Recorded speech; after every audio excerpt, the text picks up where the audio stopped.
नमस्कार. पब्लिक पुराणमध्ये आपलं स्वागत. मी मृणालिनी नानिवडेकर. आज विषय अर्थातच बिहारच्या निकालांचा. या निकालांनी एनडीएला एक प्रचंड मोठा विजय मिळवून दिला. या विजयाची विश्लेषण अनेक अंगांनी करावी लागतील. आजचा आपला विषय आहे महिला मतदारांचा. भारत हा पुरुषप्रधान देश आहे. परंपरेने इथे पुरुषाला जास्त महत्त्व दिलं गेलंय, आपण जाणतो. बिहार हे एक सामाजिक दृष्ट्या मागास राज्यांमधलं एक राज्य आहे. तरी देखील तिथे महिला उमेदवार कोण हे ठरवण्यात महत्त्वाची भूमिका बजावतात आणि मुख्यमंत्री कोण हे देखील महिलांच्या मूडनुसार ठरवलं जात आहे. काय आहे ही कहाणी मागास समजल्या जाणाऱ्या बिहारची? का महिला मतदार मोठ्या प्रमाणावर समोर येत आहेत, आपल्याला समजून घ्यावं लागेल. भारतात काही मन्वंतर होणार आहेत. पुढची निवडणूक होताना महिलांना मोठं आरक्षण लोकसभेत विधानसभेत दिलं जाणार आहे. नारी शक्ती वंदना विधेयक अशा नावाचं विधेयक लोकसभा राज्यसभेनी एकमतानं मंजूर केलेलं आहे. महिला या केंद्रस्थानी येणार आहेत. परंपरेने ज्या महिलेला उंबरठा ओलांडण्याचं स्वातंत्र्य दिलं नव्हतं, ती महिला देशाचा कारभारी कोण हे ठरवणार आहे. आनंदाची गोष्ट आहे. पण ही महिला ठरवते कशी? ही महिला पुरुषाचं म्हणजे घरातल्या पतीचं ऐकते, वडिलांचं ऐकते, मुलाचं ऐकते आणि त्यानुसार मतदान करते असं आजवर मानलं जायचं.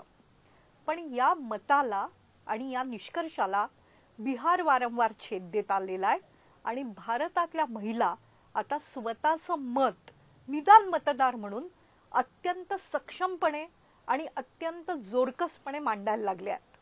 बिहारची गोष्ट तशीच आहे. तीच आपण आज पब्लिक पुराणमध्ये थोडीशी समजावून घेणार आहोत. बिहारमध्ये सातत्याने गेली 20 वर्ष नितीश कुमार हे केंद्रस्थानी राहिलेले आहेत. ते मुख्यमंत्री होतात. ते कधी भारतीय जनता पक्षाच्या पाठिंब्याने मुख्यमंत्री होतात, कधी ते तेजस्वी यादव या आरजेडीच्या पाठिंब्याने मुख्यमंत्री होतात, कधीतरी ते मोदींना दूर करून पंतप्रधान होण्याची स्वप्न देखील पाहतात. निकाल लागले आहेत, मुख्यमंत्री ठरायचं आहे. ते पुन्हा मुख्यमंत्री होत आहेत का याकडे बघणं लक्षपूर्वक सगळेजण करतायत. राजकीय निरीक्षक त्यांचं काम करतायत, ते त्यांना करू दे. आपण पुन्हा आपल्या आया बहिणींवर बोलणार आहोत. काय करतायत आया बहिणी बिहारमध्ये? तर बिहारमध्ये गेली 5 निवडणुकांची राजकीय अनुमानं आणि मतांची टक्केवारी जर पाहिली तर महिला पुरुषांपेक्षा जास्त मतदान करतायत. पुरुष गरीब बिचारे वगैरे नाही आहेत, आपण तसलं काही म्हणायचं नाही आहे. पण महिला अत्यंत जोरकसपणे बाहेर पडतायत आणि मतदान करतायत. कुठेतरी 2005 साली नितीश कुमारांच्या हे लक्षात आलं होतं आणि ते ज्यावेळेला पहिल्यांदा मुख्यमंत्री झाले 2005 साल, त्यावेळेला त्यांनी महिलांना जास्त प्रमाणात आश्वासनं दिली. आश्वासनं देण्यापेक्षाही त्यांच्या भावनांवर फुंकर घातली. काय होती ही फुंकर? तिथे जंगल राज होतं बिहारमध्ये. कोणालाही पकडून नेलं जायचं. काही लोक तर असा आरोप करतात की मुख्यमंत्री निवासस्थानी देखील पकडलेले लोक ठेवले जायचे आणि मग त्यासाठी खंडणी मागितली जायची. खरं खोटं माहीत नाही, पण असले प्रकार महिलांना आवडत नाही. मनातनं महिला अतिशय प्रामाणिक असतात, भावनाशील असतात, काहीतरी चांगलं व्हावं असं त्यांना वाटत असतं. पुरुष बिचारे वाईटच असतात, मेले असतात, घाणेरडे असतात असं आपल्याला म्हणायचं नाही. पण महिलांमधली सटशीलता जास्त मोठ्या प्रमाणात काम करत असते आणि नितीश कुमारांनी हे व्यावहारिक शहाणपण अचूकपणे हेरल्याचं आपल्याला लक्षात घ्यावं लागेल. 2005 साली ते जेव्हा मुख्यमंत्री झाले त्यानंतर सातत्याने महिलांच्या भावना लक्षात घेत त्यांनी महिला केंद्रित निर्णय घ्यायला सुरुवात केली. दारूबंदी खूप मोठा निर्णय. त्याच्या आधी शाळेत जाणाऱ्या मुलीला सायकल देणं खूप मोठा निर्णय. सायकलनी त्या मुलीला प्रगतीचे पंख दिले. ती सायकलनी दूरवरच्या शाळेत जाऊ शकली. बिहारमध्ये शाळा दूर असायच्या, आजही तसंच वास्तव आहे. त्या सायकलवरून शाळेत पोचणारी, पायडल मारत स्वातंत्र्याचा आनंद घेणारी मुलगी आज मतदार झाली आहे. त्या मुलीला आता यावेळेला मतदानाला जाताना नितीश कुमार आणि अर्थात पंतप्रधान नरेंद्र मोदी यांनी सक्षम होण्यासाठी 10,000 रुपयाचं अनुदान जीविका या स्वरूपात दिलंय. अशी दिली जातात, हो, प्रलोभनं दिली जातात. पुरुष अशी प्रलोभनं घेतात, पण जिथे मतदान करायचं तिथेच करतात. महिला मात्र असं करत नाहीत.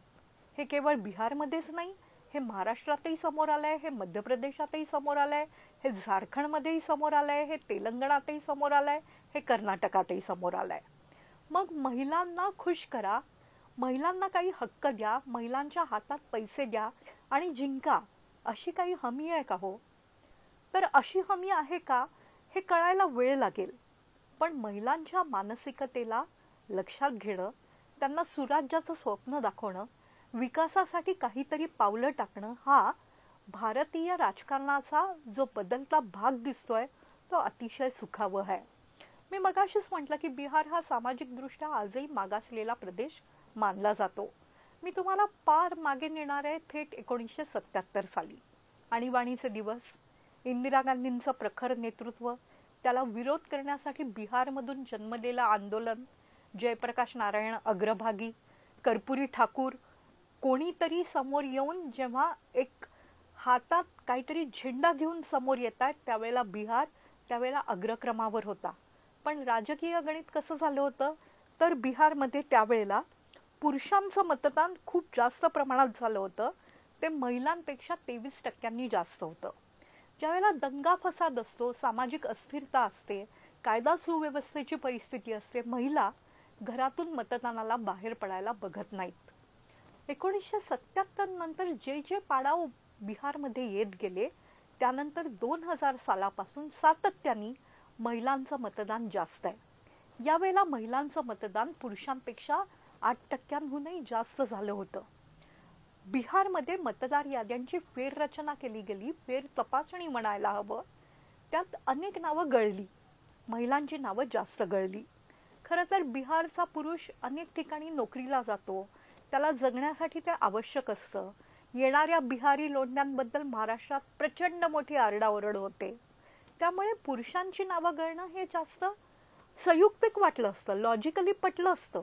पण तसं झालं नाही. महिलांची नावं दुबार जास्त नोंदवली गेली होती, त्या याद्या साफ झाल्या. आपलं नाव आहे की नाही बघायला महिला उत्साहाने चौकशी करत होत्या असंही तिथली वर्तमानपत्र सांगत होती.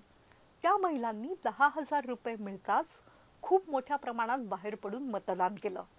महाराष्ट्रात लोकसभेमध्ये महायुतीला महाविकास आघाडीपेक्षा 0.4% मतं कमी होती. विधानसभा निवडणूक आली, फेरपालट झाला. फेरपालटाने जी युती लोकसभेमध्ये हरली होती ती अभूतपूर्व विजयापर्यंत जाऊन पोचली. महिलांनी मतदान केलं, 1,500 रुपये महिन्याला मिळत होते, 3 इन्स्टॉलमेंट्स खात्यात आल्या होत्या म्हणून महिलांनी मतदान केलं. महिलांचं जास्त मतदान महाराष्ट्रात किती होतं तर 2019 साली 59% महिलांनी मतदान केलं, 2024 साली 65% महिलांनी मतदान केलं. सरळ सरळ फरक पडला. बिहारमध्ये देखील अशाच प्रकारचं काही घडलं. तेलंगणा छोटंसं राज्य आहे, तिथे काँग्रेसनी सवलती दिल्या महिलांना, तिथे देखील महिलांनी मोठ्या प्रमाणात बाहेर येऊन मतदान केलं. महिलांना अशी आर्थिक तरतूद देणं, थोडंसं म्हणजे एक वेगळी ट्रीटमेंट देणं हे स्त्रीमुक्तीत किंवा समानतेच्या वातावरणात बसणार नाही, बसायलाही नको. पण आज महिला पुरुषांच्या बरोबरीत आलेल्या नाहीत. त्यामुळे त्यांना अशा काही प्रकारची जर मदत केली गेली, इन्सेंटिव्ह दिले गेले तर त्यांना आवडतं. आणि दुसरं असं की महिला जे त्यांना मदत करतात त्यांना खरोखरच मतदानही करतात. कैवारी भाऊराया द्रौपदीला जसा आवडायचा तसा महिलेला, प्रत्येक महिलेला भारतातल्या आवडतो.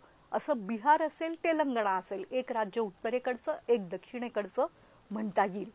मग महिलांच्या हातात ही रक्कम जी मिळतेय ती करदात्यांना थोडीशी अस्वस्थ करणारी आहे, मान्य आहे.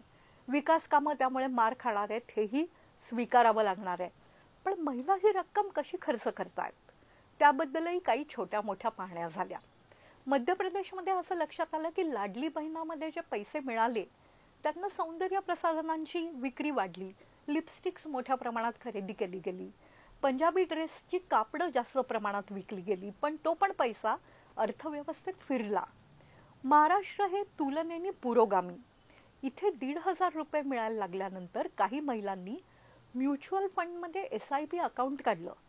कामकरी महिला ज्या नोकरदार स्त्रियांच्या आधार असतात, कणा असतात. नोकरीला जाण्यासाठी घरात कोणीतरी कामवाली, चांगली, उत्साही आणि आधार देणारी बाई हवी असते. तिला त्या नोकरदार महिलेनी SIP मध्ये गुंतवणूक करायला शिकवली. काही महिलांनी त्यातून बचत गट काढले. महाराष्ट्रात बचत गटांची खूप मोठी चळवळ आहे. मग कुठेतरी महिला त्यांना मिळणारे पैसे हे अत्यंत लॉयली मतदानात बदलवतायत आणि त्याचप्रमाणे कुठेतरी अर्थव्यवस्थेचा एक छोटासा विकास होतोय. ही सॉफ्ट पॉवर निकाल बदलवू शकते. बांगड्या घातलेले हात आमच्यावर राज्य कोण करणार हे ठरवू लागले आहेत. हे बिहारच्या निकालांनी पुन्हा एकदा अतिशय ठळकपणे समोर आणलेलं आहे. आता या महिला ज्या लाभार्थी आहेत त्या नेमकं काय करतायत? त्यांना काही भांडवली कामं उभी राहत आहेत का? दारूवरचा नवऱ्याचा जो पैसा असतो तो महिलेला त्रासदायक असतो. तिला 2 पैसे नवऱ्याला मागायला आवडत नाही. आजकालच्या काळात विकासाचं युग आहे. कोणत्याही महिलेला पुरुषावर, नवऱ्यावर अवलंबून राहायला आवडत नाही. 1500 रुपये शहरी नोकरदार महिलेला देखील मोठी रक्कम वाटते. अशा वेळेला ग्रामीण भागात महाराष्ट्रातल्या 1500 रुपये घरोघरी मिळणं मोठी गोष्ट होती. बिहारमध्ये तर थेट 10,000 रुपये दिलेले आहेत प्रदत्त व्हायला, जीविका सुरू करायला. ती खरोखरच काही विकास कामात बदलतायत का ते पाहावं लागणार आहे. पण एक मात्र बिहारच्या निकालांनी दाखवून दिलंय, कुडियों का जमाना आलेला आहे आणि महिलाच यापुढे निकालात जिंकणार कोण आणि मागे कोण जाणार ते ठरवणाऱ्या ठरणार आहेत. जिच्या हाती पाळण्याची दोरी वगैरे आपण म्हणायचो त्यात आता भर पडणार आहे की जिला मिळाली सवलत ती निवडेल अत्यंत हुशारीने पुढचा मुख्यमंत्री. नमस्कार. याबद्दल आपल्याला काय वाटतंय? महिलांच्या सहभागाबद्दल आपली नेमकी मतं काय आहेत? काही महिला वेगळ्या वागतायत, काही कायदे देखील पुरुषांवर अन्यायकारक आहेत, सगळं मान्य आहे. आणि म्हणूनच या महिला प्रदत्ततेबद्दलची आपली मतं जाणण्यासाठी आम्ही उत्सुक आहोत. आम्ही फेसबुकवर आहोत, ट्विटरवर आहोत, इंस्टाग्रामवर आहोत. आपलं स्वागत. पुन्हा एकदा भेटूया पब्लिक पुराणमध्ये. एक लक्षात घेऊया, जो शांत नेता आहे, जो विकासोन्मुख नेता आहे तो महिलांना आवडायला लागलेला आहे. मोदींची लोकप्रियता गुजरातच्या निवडणुकीनंतर ते पंतप्रधान पदासाठी समोर आले. त्या 14 पेक्षाही 19च्या निवडणुकीत जास्त वाढली. कारण असं म्हणतात की त्यांनी विकासाचं मॉडेल समोर आणलं. बिहारमध्ये देखील नितीश कुमार सातत्याने हे करतायत. महिला मोठ्या प्रमाणात समोर येत आहेत. त्या या देशाचं चित्र बदलू शकतील का यासाठी काही वेळ थांबावं लागणार आहे. आपली मतं आणि आपले दृष्टिकोन आम्हाला जरूर कळवा. पब्लिक पुराणमध्ये आज इथेच थांबूया. नमस्कार.